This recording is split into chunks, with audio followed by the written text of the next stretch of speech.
Now we have a chief dietitian from AIMS. I would like to request her kindly come on the podium. Dr. Tarneet Kaur.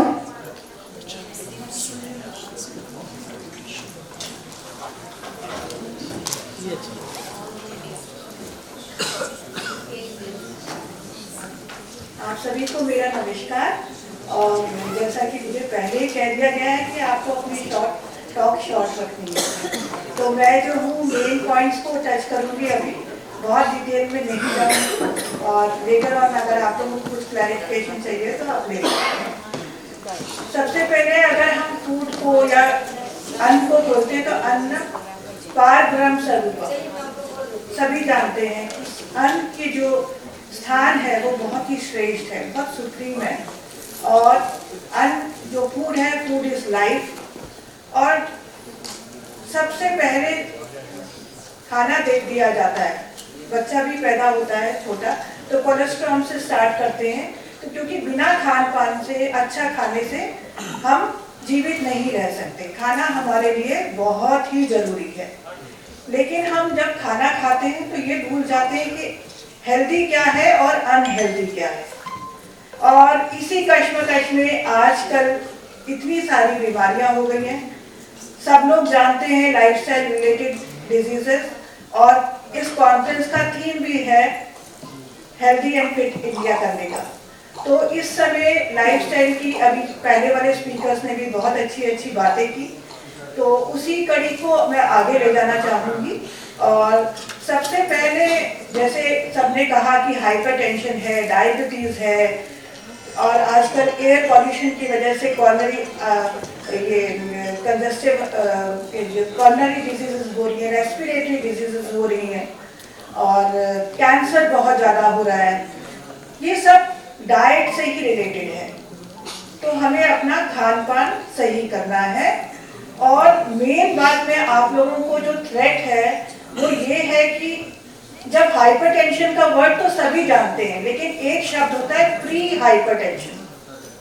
Pre hypertension का क्या मतलब है कि वैसे हम सभी जानते हैं कि 120/80 नॉर्मल ब्लड प्रेशर है, लेकिन जहां कभी किसी का 89 हो गया या सिस्टोलिक जो है 120 से 139 की रेंज में आ गया, उसी समय हमें चौकन्ने हो जाना है, तो उसको बोलेंगे प्री हाइपरटेंशन। ऐसे ही प्री डायबिटीज। बहुत सारे लोग HbA1c का टेस्ट करवाते हैं, उसमें वैल्यूज आती हैं, जहां 5.7 टच कर गया, आप लोगों को कॉशियस हो जाना है कि ये अब मैं बॉर्डर लाइन वाली स्टेज में आ गई हूँ या आ गया हूँ। 5.7 से 6.4 के बीच में अगर आ जाता है, उस टाइम अगर हम अपना लाइफस्टाइल चेंज कर लेंगे तो हम जो है फुल ब्लोन या पूरे फॉर्म में डायबिटिक नहीं कहलाएंगे। तो इसलिए अपना जो एग्जामिनेशन है, अपना जो हेल्थ चेकअप है, आजकल मैं बोलूँगी 20 साल के बाद ही करवाना शुरू करते हैं, क्योंकि हमारे देश में ये जो डिजीजेज हैं ये जल्दी हो रही हैं। 15 साल के बच्चे को भी हाइपरटेंशन हम देखते हैं, और हमारे हॉस्पिटल में बाईपास सर्जरी 25-30 साल के उम्र में भी हो रही है, क्योंकि ये बीमारियां जल्दी हो रही हैं। तो मेडिकल चेकअप कराना जरूरी है। अपने जो पैरामीटर्स हैं इनकी जांच कराते रहिए, ये बहुत जरूरी है। तो अगर हम अभी बात करें कि हमारे अभी पहले स्पीकर ने भोजन की थाली की बात करी थी, उसको मैं थोड़ा सा इसलिए डिटेल में समझाना चाह रही हूँ कि उसमें सिर्फ हमें प्रोटीन, कार्बोहाइड्रेट की कॉमन मैन से इतनी बातचीत नहीं करनी है। उसके अंदर अगर हम थाली कहते हैं तो उसको 4 हिस्से में बांटना है, ठीक है। तो उसके अंदर जो 2 हिस्से जो हैं थाली के, वो है फल और सब्जियों के। मैं इस समय प्रोटीन, कार्बोहाइड्रेट नहीं बोल रही हूँ, मैं कह रही हूँ फल और सब्जियां जो आधा किलो तक हो, तो हम ब्लड प्रेशर से बच सकते हैं।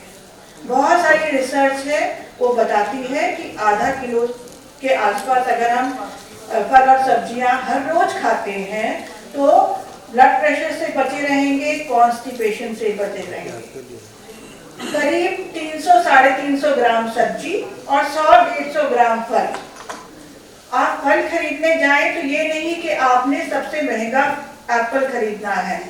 जो सीजन का फल हो वही खाना है, चाहे वो अमरूद हो, चाहे वो केला हो, जो भी आपका लोकल वाला अवेलेबल है वही लीजिए। महंगे फल के पीछे नहीं जाइए क्योंकि न्यूट्रिएंट्स खत्म हो जाते हैं। और ये भी देखती हूँ कि आजकल लोगों को नारियल पानी का बहुत शौक है। जरा से बीमार होते हैं, नारियल पानी लेकर आना है। नारियल पानी में देखा जाए तो क्या है, सिर्फ पोटेशियम और कुछ मिनरल्स हैं। एक अगर हम घर में नींबू पानी बना लेते हैं, नींबू निचोड़ के नमक हल्का सा डाल के हल्की सी चीनी, वो पूरा इलेक्ट्रॉल का काम करता है। आपको 50-60 रुपए का नारियल पानी नहीं लेना, नींबू पानी से आप उन चीजों को पूरा कर सकते हैं। तो ये बहुत बड़ा फूड फैट है। और वो जो नारियल पानी है वो केरल से आ रहा है, 2-3 महीने पुराना, उसकी वैल्यू तो वैसे ही नष्ट हो जाएगी। तो इन चीजों का ध्यान रखना है। थाली की हमने आधी थाली की बात कर ली, अब हमारे पास बची आधी थाली। तो 1/4 होगी सीरियल्स की। सीरियल्स का मतलब अनाज। हमारी जो इंडियन डाइट है, हम जो पहले से ज्यादा कार्बोहाइड्रेट खा रहे हैं। रोटी तो खूब सारी खाते हैं, दाल सब्जी थोड़ी सी खाते हैं। जो ऑफिस में जाते हैं वो क्या करते हैं, सिर्फ सब्जी ले जाते हैं साथ में, क्योंकि वो गिरेगी, रास्ते में दाल ले जाएंगे तो गिरेगी, और रात में दाल खाते हैं। तो हमें रोटी की मात्रा को कम करना है, क्योंकि हम कार्बोहाइड्रेट ज्यादा खा रहे हैं, इसलिए डायबिटीज की हमारी टेंडेंसी ज्यादा है इंडियंस में। तो अब जैसे अवेयरनेस बढ़ रही है, एजुकेशन बढ़ रही है, तो आपको 1/4 थाली का रखना है सीरियल्स का। और ये पूरे दिन का हिसाब है, ये एक मील के लिए नहीं बोल रही मैं, पूरे दिन के लिए बात कर रही हूँ। तो इसके अंदर 250-300 ग्राम तक आप अनाज ले सकते हैं। वो भी उम्र के हिसाब से है, एज के हिसाब से है, बॉडी वेट के हिसाब से है, वो चेंज होगा। 200 ग्राम भी हम बोलते हैं कुछ लोगों को, और किसी को 150 ग्राम भी बोलते हैं जिसको वेट लॉस करना होता है। और जो 1/4 रह जाएगा वो दाल का रहेगा। दालें हम लोग कम खाते हैं, वो इंक्रीज करनी है हमें। और साथ में हम दही ले सकते हैं, जो बहुत ही अच्छा है। दही प्रोबायोटिक है, आजकल उसको कहते हैं प्रोबायोटिक। हमारे जो गट की माइक्रोबायोम है उसको अच्छा करता है, और इसका और गट का और ब्रेन का कनेक्शन है। अगर हमारा पेट अच्छा है तो हम अच्छा सोचते हैं, कंसंट्रेशन अच्छी होती है, फोकस अच्छी होती है। इवन आजकल लोगों को भूलने की बीमारी बहुत हो रही है। वो किस लिए हो रही है कि लोगों ने रिफाइंड ऑयल्स खाने शुरू कर दिए हैं। वो पॉलीअनसैचुरेटेड फैटी एसिड होते हैं, और उसका ऑक्सीडेशन बहुत होता है, बहुत इन्फ्लेमेशन प्रोड्यूस करते हैं बॉडी में। तो जैसे अभी पहले स्पीकर ने कहा, उन्होंने तो लगाने वाली बात की तिल के तेल की, तो मैं तो बोलूँगी अगर खा सकते हैं तो तिल का तेल खाइए, मस्टर्ड ऑयल खा सकते हैं तो खाइए, वो ज़्यादा अच्छे हैं। क्योंकि ब्रांड्स आपको मिलते हैं कि इस तेल को खाने से डायबिटीज़ नहीं होगी, इस तेल को खाने से हाइपरटेंशन नहीं होगा, ऐसे ब्रांडिंग करके देखते हैं। तो उनकी तरफ नहीं जाना है, जो हमारे धरोहर है, ट्रेडिशनल है, उन्हीं पे रहना है। मिलेट्स की भी बात बहुत होती है, लेकिन अभी हम लोगों ने क्योंकि बहुत टाइम से मिलेट्स खाए नहीं है, तो आप अगर 25-50 ग्राम ही पूरे दिन के एक टाइम में कभी इंक्लूड कर सकते हैं तो वो भी बहुत है, या 3 से 4 बार।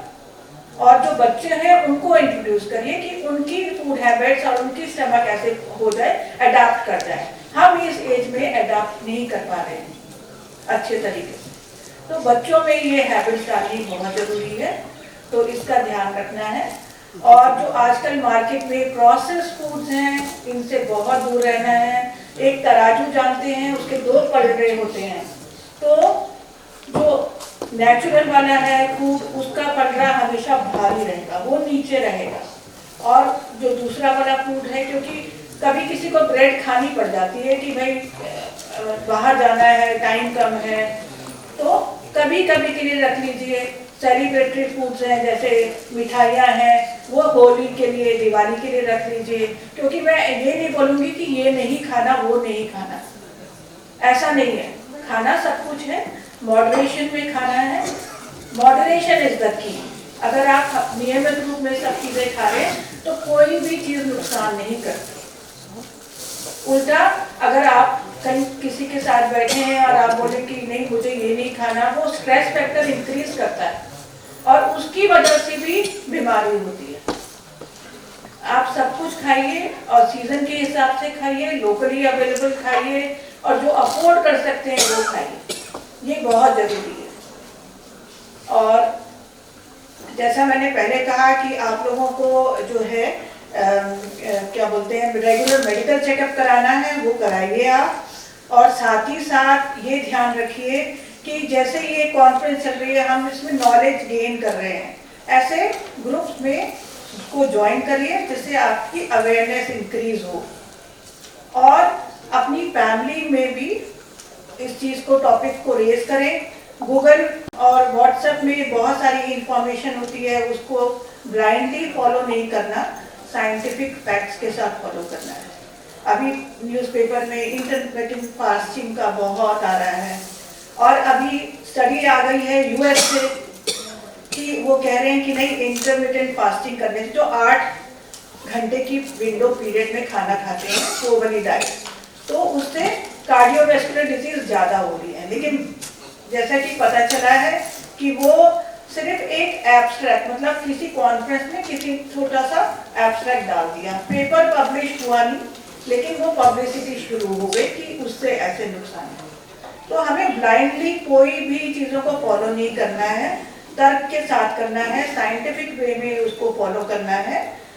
तो मेरा यही वो है कि आप जो है अपने, जैसे अभी सर कह रहे हैं, दिनचर्या को अच्छा रखिए, अपने सर्काडियन क्लॉक को अच्छा रखिए, स्लीप और वेकअप साइकिल को ठीक रखिए, और दोनों तरीके की एक्सरसाइज करनी है, कार्डियोवैस्कुलर, एरोबिक, रनिंग, वॉकिंग, ये सब, साथ में मसल स्ट्रेंथनिंग, जैसे वेट्स उठा के 2 पानी की बोतल लेके भी 1-1 लीटर की आप हाथ ऊपर नीचे करेंगे अगर, तो आपकी ये मसल स्ट्रॉन्ग होगी। तो आपको जिम में जाने की जरूरत नहीं है, नेचुरल वे में खाना खाइए और नेचुरल वे में एक्सरसाइज करिए, ये मेरा मैसेज है। Thank you.